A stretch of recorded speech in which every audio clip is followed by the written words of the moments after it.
जितेश खान आप सभी का हार्दिक अभिनंदन करता है। उम्मीद है आप सभी लोग अच्छे होंगे। हम बात कर रहे थे प्राचीन भारत के इतिहास में पाषाण काल के विषय में, जहाँ पर हमने आपको तीनों भागों को विस्तार से पढ़ाया है। जिसकी वीडियो आप प्लेलिस्ट में प्राचीन भारत इतिहास से सेव है, उसको आप जरूर देखिएगा। आज हम देखते हैं ताम्र पाषाणकालीन सभ्यता के विषय में। जैसे कि हर चीज़ का विकास हुआ था, वैसे ही मानव सभ्यता का विकास हो रहा था। और अब मनुष्य जो है कि पत्थर के औजारों के साथ साथ तांबे का प्रयोग करना भी सीख गया था। और ताम्र पाषाणकालीन जो संस्कृति है आपकी, वो तांबे और पत्थर दोनों का मिला हुआ रूप है। मतलब तांबे के प्रयोग के साथ साथ मनुष्य पत्थर के औजार भी उपयोग करता था। आइए हम देखते हैं कुछ महत्वपूर्ण ताम्र पाषाणकालीन जो आपकी सभ्यताएं रही हैं। सबसे पहले हम बात करते हैं कि ताम्र पाषाण संस्कृति, इसको हम क्या कहते हैं। ताम्र पाषाणकालीन संस्कृति को हम कैल्कोलिथिक कल्चर के नाम से भी जानते हैं। कैल्कोलिथिक कल्चर के नाम से भी ताम्र पाषाणकालीन संस्कृति जानी जाती है। अगर हम बात करें आहार संस्कृति, आहार संस्कृति इसका अर्थ होता है ताम्रवती अथवा तांबे वाली जगह। और लाल व काले लेप के मृदभांडों का प्रयोग, जिसके ऊपर सफेद रंग से चित्रकारी की गई है, ये ताम्र जो कालीन है आपका संस्कृति है, उसके मुख्य लक्षण हैं। पहली बार जो आपके मृदभांड हैं, लाल काले मृदभांड, उनके ऊपर पहली बार चित्रकारी के साक्ष्य ताम्र पाषाणकालीन सभ्यता से हमें देखने को मिलते हैं। आइए हम देखते हैं कुछ महत्वपूर्ण लक्षण। जो ताम्र पाषाणकालीन आपकी बस्तियां थी, वहाँ के लोग घोड़े से परिचित नहीं थी। खुदाई में जो अस्थियां मिली हैं वो आपकी भेड़, बकरी, इन सभी की थी, ऊँट की थी, लेकिन घोड़े का कोई साक्ष्य देखने को नहीं मिलता है। प्रथम चित्रित मृदभांड याद रखेंगे जो आपकी ताम्र पाषाणकालीन संस्कृति रही है, वहाँ से पहली बार मृदभांडों पर चित्रकारी के साक्ष्य में मिलते हैं।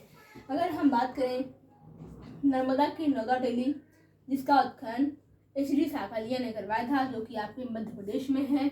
यहाँ से भी विभिन्न जो आपकी क्षेत्र है, वहाँ से भी ताम्र पाषाणकालीन संस्कृति के एक बड़े स्तर पर जो है कि साक्ष्य देखने को मिलते हैं।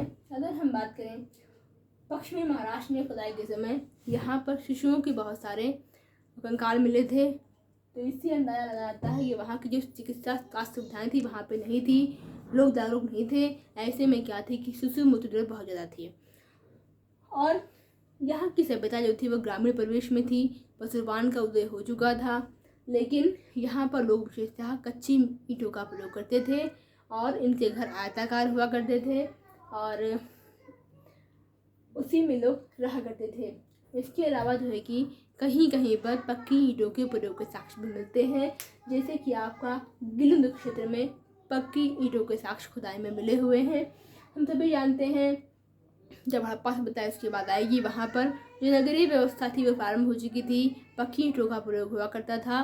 देखिए इसके बीच का क्षेत्र है वो आपका ताम्र पाषाणकालीन संस्कृति है, तो वहाँ पर देखिए शुरुआत पक्की ईंटों की हो चुकी है। साक्ष्य मिले हैं पक्की ईंटों के, लेकिन बहुत ही कम साक्ष्य मिले हैं।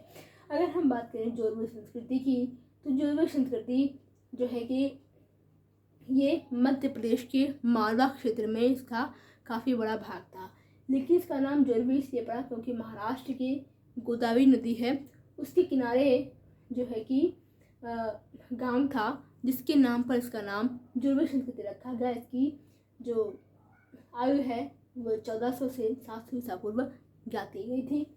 इसमें सबसे बड़ा जो नगर आपका था वो दाइमाबाद था। इसके अलावा अगर हम बात करें निवासा की, तो यहाँ से पटसन के हमें साक्ष्य मिलते हैं और जोरवे संस्कृति की एक प्रमुख विशेषता टूटीदार पात्र है। और ताम्र पाषाणकालीन सभ्यताओं में लोग तांबे से बने हुए बंसी, जिसको हम कांटे पकड़ने वाला कांटा कहते हैं, इसका प्रयोग करते थे। इसके साक्ष्य आपके बिहार है, पश्चिम बंगाल है, यहाँ से मिले हैं। और वर्तमान में भी बिहार पश्चिम बंगाल में लोग मछली चावल मुख्यतः खाते हैं, वहाँ से मछली पकड़ने के कांटे और चावल के अवशेष मिले हुए थे।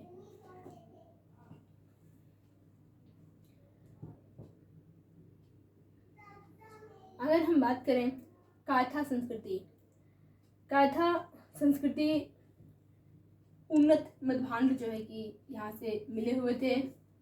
और इसका जो विस्तार है ये उद्गम क्षेत्र में था।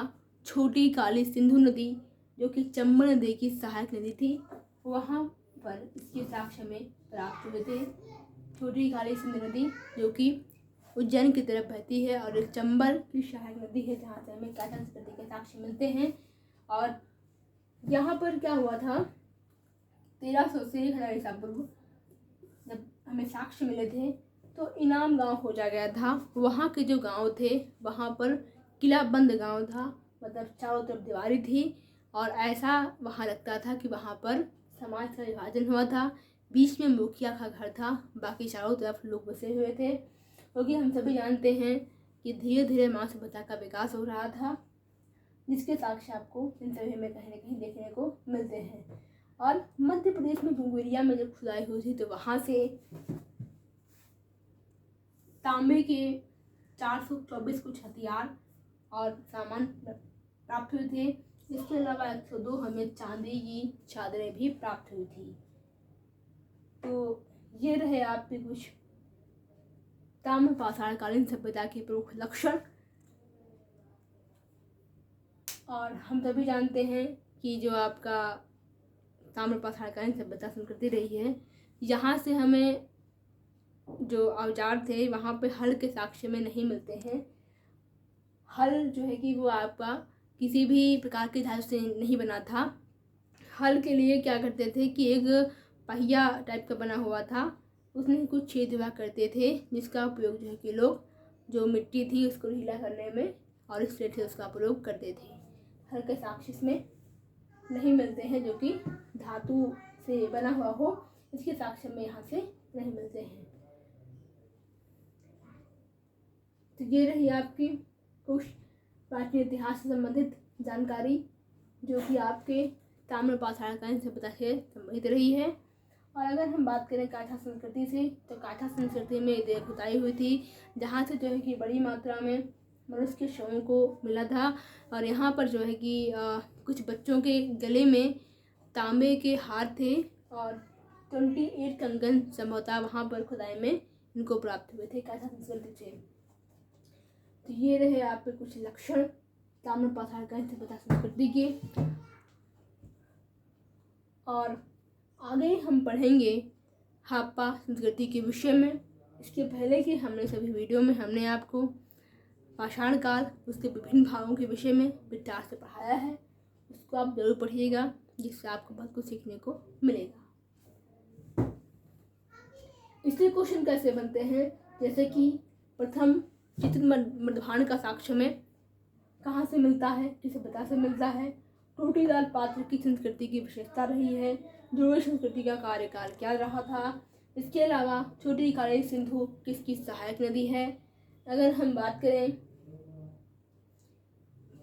घुंघरिया स्थान किस राज्य में पड़ता है, और नर्मदा की नदा रैली का उत्खनन कार्य किसने कराया था, जी साकरिया।